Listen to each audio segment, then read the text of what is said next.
আমি সোহিনীদি। এই করোনা ভাইরাসের জন্য এখন লকডাউন, সেই জন্য বাড়ি থেকেই পড়ানো হচ্ছে। আজকে তোমাদের আমি যে কবিতাটি পড়াবো, ক্লাস 12-এর প্রথম কবিতা, অন কিলিং আ ট্রি, জিভ প্যাটেলের লেখা। একটা অদ্ভুত মজা দেখো, এই সময় হঠাৎ করে এই কবিতাটা আরও বেশি পার্টিনেন্ট। এই যে এত প্যান্ডেমিক হচ্ছে, এত ডিজিজ ছড়াচ্ছে, এটা কিন্তু লার্জলি বিকজ অফ ডিফরেস্টেশন। এই যে অ্যামাজন পুড়িয়ে ফেললো, বিভিন্ন জায়গায় সমস্ত গাছ ধ্বংস করছে, মানুষ খুবই ধ্বংস করেছে এতদিন। তো এই সমস্ত রেজাল্টের একটা ফল বোধহয় এই প্যান্ডেমিক। আর আমার খুব ভালো লাগে এই কবিতাটা এই কারণে যে তোমরা অনেকে জানো, ছোটোবেলায় পড়েছো যে আমাদের দেশে আচার্য জগদীশচন্দ্র বোস উনি ক্রেস্কোগ্রাফ বলে একটা জিনিস আবিষ্কার করেছিলেন, একটা ইনস্ট্রুমেন্ট, ক্রেস্কোগ্রাফ। তো সেটা কি করে, ক্রেস্কোগ্রাফ কিন্তু গাছের রুট কিভাবে বড় হয়, গাছের মধ্যে প্রাণ আছে কি না, এইটার পরিমাপ করে। আরও মজার গল্প হচ্ছে যে জানো তো, শাল গাছ, অদ্ভুত গাছ, শাল গাছ কিন্তু একা থাকতে পারে না। যখনই কোনো শাল গাছ থাকে দেখবে আশেপাশে অনেক বড় বড় আরও অনেক শাল গাছ থাকে। শাল গাছের নিয়মই হচ্ছে যে তারা সবাই একসঙ্গে দল বেঁধে বাঁচে।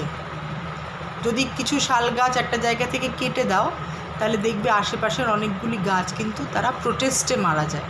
ওদের মধ্যে খুবই ইউনিটি আছে, আর প্রাণ আছে, ইমোশনস আছে। এইটাই আমরা বুঝতে পারি না, আমরা মানুষ একটু বোকাই, বুঝতে পারি না। কারণ গাছ তো হাঁটতে পারে না আমাদের মতো, জামা কাপড় পরতে পারে না। তো আমরা মনে করি যে আমাদের থেকে যেটা আলাদা তার বোধহয় কোনো প্রাণ নেই। এত বছর অনেক অন্যায় করা হয়েছে, তো সেইটা নিয়েই এই কবিতাটি, অন কিলিং এ ট্রি। কী বলছে কবিতাটা, কিছু কিছু অংশ পড়ে দেবো, আর তার সঙ্গে ওয়ার্ডসের এবং এমনি এক্সপ্লেনেশনস দিচ্ছি। হ্যাঁ, ইট tax much time to kill a tree, not a simple jab of the knife will do it. It has grown, slowly consuming the earth, rising out of it, feeding upon its crust, absorbing years of sunlight, air, water, and out of its leprous hide, sprouting leaves. মানে কি, গাছ খুব সহজে মারা যায় না, অনেক সময় লাগে, টেক্স মাচ টাইম। শুধুমাত্র একটা ছোট্ট ছুরির আঘাত, জ্যাব দিয়ে একটা গাছ তুমি মারতে পারবে না, কারণ গাছটা বহুদিন ধরে বড় হয়েছে। কি করে? এই পৃথিবীর মাটি তাকে লালন করেছে, সেই মাটির থেকে সে খাবার খেয়েছে, কনজিউম করেছে, সে মাটির থেকে সে উঠেছে, এবং আশেপাশের এয়ার, ওয়াটার, সানলাইট, এই সমস্ত কিছু তার বড় হওয়াতে সাহায্য করেছে। আর সেই সাহায্য পেয়ে সে নিজের গায়ের ছাল থেকে ছোট ছোট পাতার জন্ম দিয়েছে। এবার দেখো কতটা বলছে, লেপ্রোসাইড। কেন? অনেক সময় দেখবে স্কিন ডিজিজ, লেপ্রোসি হলে, যেটাকে বাংলায় কুষ্ঠ বলে, স্কিন ডিজিজ, ওখানে স্কিনটা এরকম একটু ফোল্ড করে যায়, একটু খসখসে হয়ে যায়। গাছের ছালটা খসখসে হয়, তো সেটার সঙ্গে ওই ছবিটার তুলনা করেছে আর কি, স্কিন।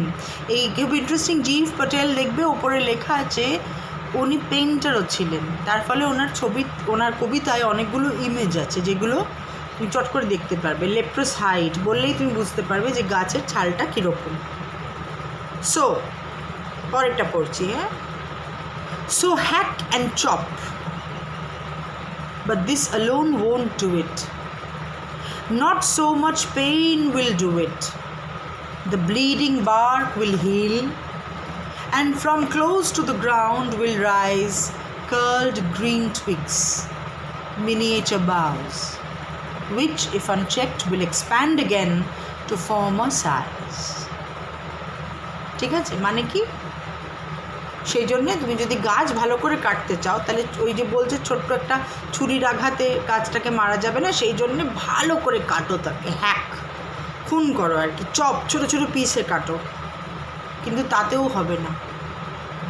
এত তুমি তাকে পেন দিলে, এত কষ্ট দিলে, তাও কিন্তু হবে না। ঠিক তার কাণ্ডটা, তার কাঠটা, তার টুইগসগুলো আস্তে আস্তে তারা আবার নিজেকে সারিয়ে নেবে, আর আবার মাটির কাছ থেকে ছোট ছোট সবুজ শাখা এরকম ঘুরিয়ে ঘুরিয়ে কার্লড গ্রিন টুইগস, ছোট ছোট গালের ডালপালা আবার মাটির কাছ থেকে উঠবে।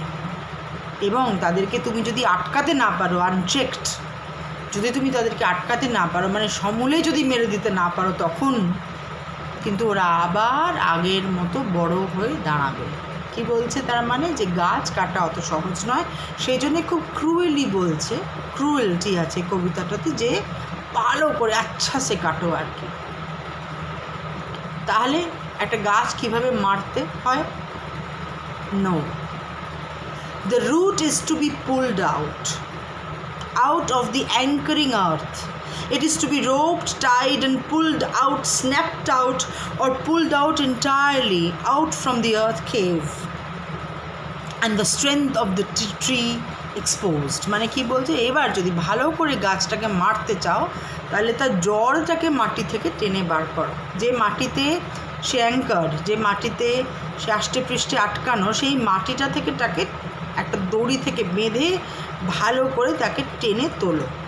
টানতে গিয়ে ভেঙেও যেতে পারে, স্ন্যাপড আউট হতেও পারে, ভেঙে যেতে পারে, কিংবা পুরোটাই হয়তো দেখবে একবারে উঠে এলো। কোথা থেকে না, মাটির গহ্বর থেকে, আর্থ কেভ থেকে। এটা মানে একদম জঠরের একটা ইমেজ আছে, বুঝলি তো, একটা মানে মায়ের গর্ভ থেকে যেন টেনে বার করছে গাছটাকে। কি ভয়ঙ্কর সেটা। And the strength of the tree exposed, এবং গাছের যে মেইন যে স্ট্রেংথ, সেটা কি, তার রুটটা, তাকে তুমি রোদের মধ্যে ফেলে রাখো ভালো করে। The source white and wet, the most sensitive hidden for years inside the আর্থ।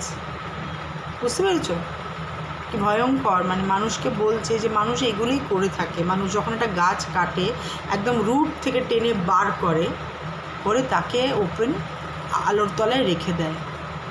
কত সাংঘাতিক ক্রুয়েলটি, এটা আমরা বুঝতে পারি না। কিন্তু একটা মানুষের মৃত্যুর আমরা অনেক বেশি দাম দিই, তাই না? একটা যখন আমরা এই যে এত নিউজে শুনছি এখানে মারা যাচ্ছে, ওখানে ভাবছি ও বাবা, কারণ মানুষের রক্ত দেখা যায়, রেড ব্লাড, এরও অনেক ব্লাড আছে, গাছেরও কিন্তু অনেক কষ্ট হয়। সেইটা খুব সাংঘাতিক। এটা একটা গ্রাফিক ডিসক্রিপশন বলতে পারো। গ্রাফিক মানে অনেকগুলো ছবি আছে। দেখো তুমি এটা পড়তে পড়তে কবিতাটা, এর মধ্যে অনেকগুলো ছবি দেখতে পাবে। হ্যাঁ, the most sensitive hidden for years inside the earth, সেই পার্টটাকে এক্সপোজ করো, অর্থাৎ রুটটাকে। তারপর আসলো বিষয়, then the matter of scorching and choking in sun and air, browning, hardening, twisting, withering, and then it is done. মানে কি, তারপরে কি করতে হয়, গাছটাকে দম বন্ধ করতে হয়, আর রোদ আলোয় ভালো করে তাকে ফেলে রেখে তাকে শুকোতে হয়, তাকে ব্রাউন করতে হয়, তাকে হার্ড করতে হয়, তাকে বেঁকিয়ে দিতে হয়, শুকিয়ে দিতে হয়, আর তারপর কাজটা সমাপ্ত হলো। ঠিক আছে? দেখো, একটা যে কোনো কবিতা ভালো করে আনসার করার জন্যে কবিতাটা অনেকবার পড়বে, এটা আমার পলিসি, আমি বলছি অনেকবার পড়বে। প্রত্যেকটা ওয়ার্ডস ভালো করে করে করে করে দেখে দেখে পড়বে। এখানে কী কী ওয়ার্ডস আছে দেখো, যেমন আছে জ্যাব, এই ওয়ার্ডগুলো তোমরা চেনো না, ওয়ার্ডগুলো ডিকশনারিতে সার্চ করে বার করে নেবে। জ্যাব মানে খোঁচা, তলায়ও আছে দেখো, শর্ট থ্রাস্ট, কনজিউমিং, হ্যাঁ, crust, leprous, sprouting, hack, bark, তারপরে হচ্ছে কার্লড, মিনিয়েচার বাউস, মিনিয়েচার মানে ছোটো ছোটো ডালপালা, unchecked, anchoring, entirely, sensitive, scorching, choking, browning, hardening, twisting, withering. এই এতগুলো শব্দ এখান থেকে তুমি আন্ডারলাইন করে করে শব্দগুলোর মানে পাশে পাশে লিখে নেবে। আর আপাতত একটা খুব সহজ জিনিস করো, সেটা হচ্ছে এই কবিতাটা নিজের মতো করে সারাংশটা তুমি বাংলাতে লেখো।